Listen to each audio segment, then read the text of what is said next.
It is time.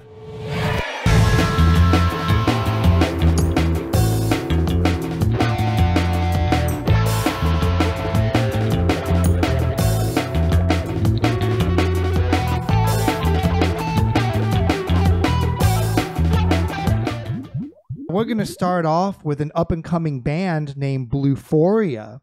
They're an alternative rock quartet that's based in Eugene, Oregon. And so the band's actually been working with a Grammy-winning producer, Mark Needham, known for his work with Fleetwood Mac, Imagine Dragons, Mount Joy, and the 1975. Hell yeah. This is a new single that came out October 21st, 2022. This is Bluphoria with their song, Walk Through the Fire. Cool.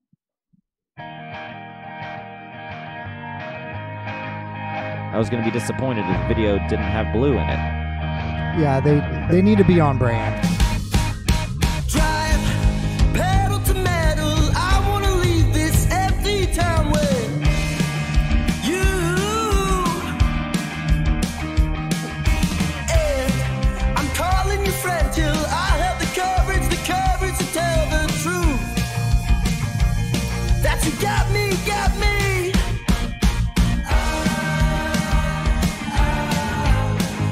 Shaking at the knees. So blind I couldn't see that you walk through the fire, walk through the fire, walk through the fire with me.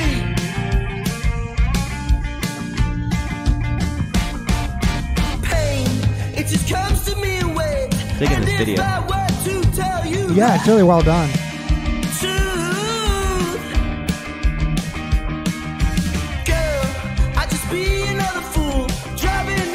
It looks like it's more than just hastily clipped together clip art, you know? Yeah.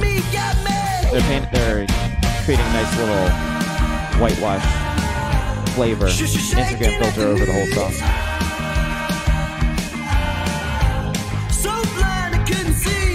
Song kind of reminds me of like the Killers or like the Strokes going back to like the 50s. Kind of has like a 50s kind of doo-wop thing going on too.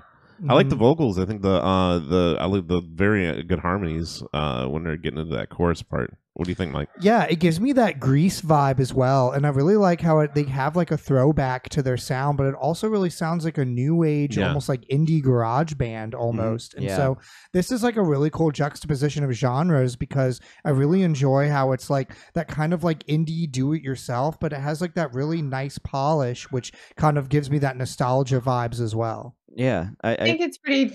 Sorry. No, you go right ahead. You're our special guest.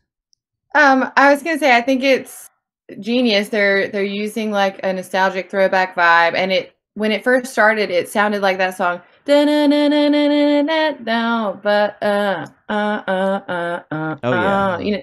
Yeah. So it's like the same guitar tone and everything, which is genius because we're familiar with that. So we're already like, okay, I think I know this vibe and the video and everything. It's cool. I like it a lot. Yeah, I pretty much like it. What do you think, Adam? Yeah, like I was getting Gaslight Anthem vibes, right? I might be way off, but like just the album that I had experience with, I'm getting those vibes. I'm getting Americana. I'm getting, you know, it isn't overproduced. There's a lot of natural performance in it, in the vocals and in the drums. Like it's not like you're editing it all to hell. So like I'm getting like this colloquial, welcoming energy where it's like, hey, you could be hanging out in the garage with us while we're recording this song and playing, and like it's very endearing and like a little warm fuzzy blanket thrown around you right out of the dryer. So like I feel like I could be friends with these dudes. Yeah, it does sound familiar and welcoming, and it does sound like your best friend's band, right? Yeah. And I think it's really hard to do that, to, you know, be on such a tried and true, well-trodden genre while also maintaining some kind of like novelty and familiarity at the same time. And I think that Bluphoria does a really, really good job doing that. And in that sense, that reminds me of a band that we played with that has since gotten pretty successful, the Front Bottoms, if you know them.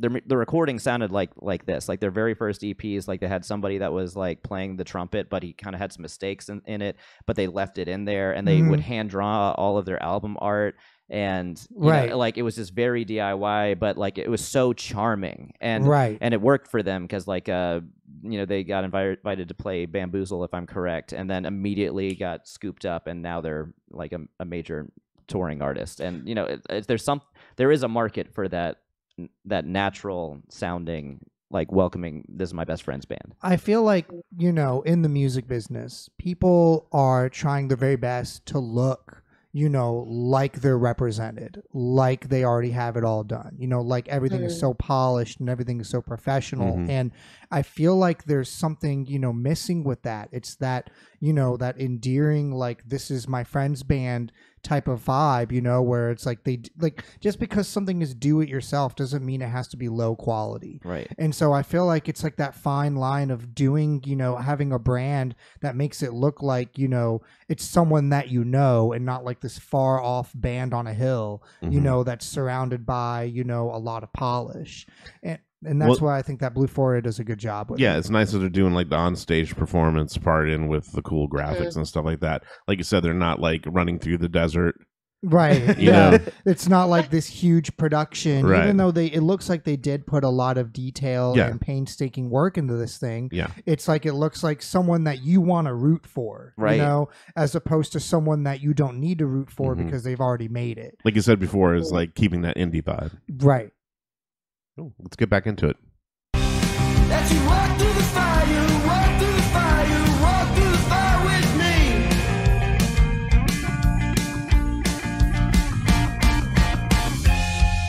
Two can play the part with these broken Kind of sounds like the Arctic Monkeys too. Yeah.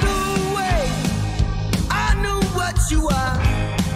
Scared and mildly scarred. I wasn't born to save you. Like slightly retro too. Like I was saying. Yeah, everything's not produced right up in your face.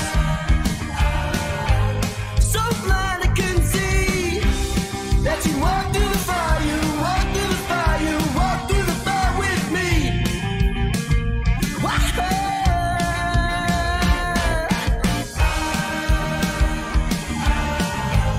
She's shaking at the knees. Very hooky. So blind I couldn't see that you walk through the fire, walk through the fire, walk through the fire with me.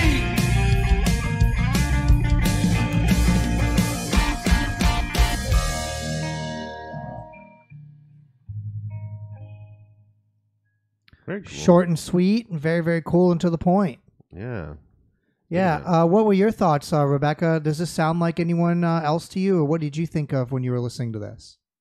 I was kind of looking at how the video was made and noticing kind of I really have to think about marketing all the time, of course, with what I'm doing. And so seeing that they are putting their name in the video over and over, and they're showing you their vibe, they're showing you their live vibe, so that maybe you'll come to some shows because you're already comfortable with the live vibe because you've seen it, rather than, like you guys were saying, like a story narrative throughout the video.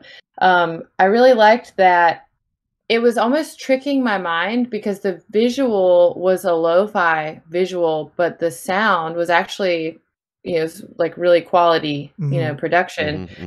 So it was almost like maybe they're doing the opposite of what you said. Like maybe they already have all their stuff together, but they want you to feel like they're your garage band. Maybe they're just marketing geniuses. I mean, 100%. Because I mean, you're looking at like their producer and like this incredible list of like amazing artists. You know, all of this is super deliberate. You know, it's extremely well produced. It's just not like, let's master this all to hell and like put all the vocals so it's like right in front of your face. You know, it kind of sounds like it's just a little bit pulled back and a little bit more retro sounding. I appreciate it. Yeah, it's cool. Hi, this is Mike with Galaxy Jams Reacts. We hope that you enjoyed that React video. Be sure to check out the links below of when we're going to be live streaming our next show and also how to watch full episodes. Please hit that subscribe button. Every single one helps.